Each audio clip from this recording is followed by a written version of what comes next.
చంద్రబాబుకు మతి భ్రమించి మా పార్టీలో జరుగుతున్న సీట్ల వ్యవహారంపై మాట్లాడుతున్నాడు. రా కదలిరా అంటూ కదలి వెళ్తున్న చంద్రబాబు ప్రజలకు ఏం చేస్తారో చెప్పకుండా మా ఎమ్మెల్యేలు మంత్రుల్ని తిడుతున్నారు. 2019లో చంద్రబాబు పార్టీ తలుపులు పీకి హైదరాబాద్ పార్సల్ చేశారు. ఇప్పుడు ఆయన చేసేదేముంటుంది? చంద్రబాబు నాయుడు టీడీపీ తలుపులు తీస్తే వైసీపీ ఖాళీ అంటారు. చంద్రబాబు నాయుడికి మతి భ్రమించి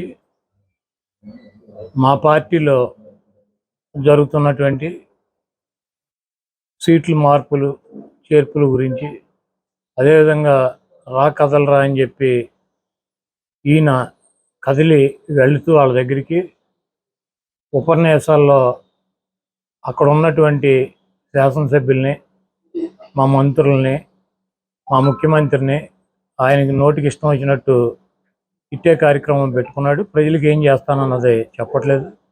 నిన్న చంద్రబాబు నాయుడు తలుపులు కనుక తీస్తే మా పార్టీ ఖాళీ అవుతుందని చెబుతున్నాడు.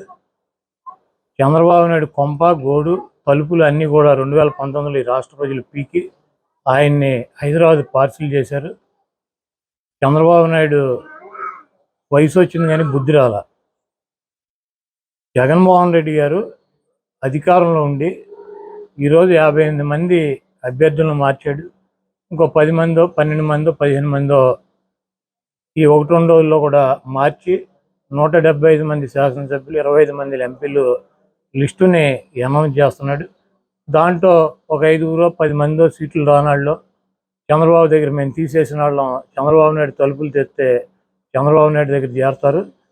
రేపు పవన్ కళ్యాణ్ చంద్రబాబు నాయుడు అలయన్స్లో ఎవడు తీసుకుంటాడు, ఏ సీట్లు ఎవరు తీసుకుంటారు, ఎవరి సీట్లు ఎక్కడ ఏ అభ్యర్థులను ప్రకటిస్తారో చెప్తే చంద్రబాబు నాయుడు కొంపనే, జనసేన కొంపనే ఆ అభ్యర్థులు ఆ పార్టీనే తగలెట్టేటువంటి పరిస్థితి ఉంది. ముందు ఆయన తలుపులు తీయటం కాదు, ఫైర్ ఇంజిన్ పెట్టుకుని ఆయన కొంప తగలాడకుండా జాగ్రత్త ఉండమని చెప్పి నేను చెప్తున్నాను.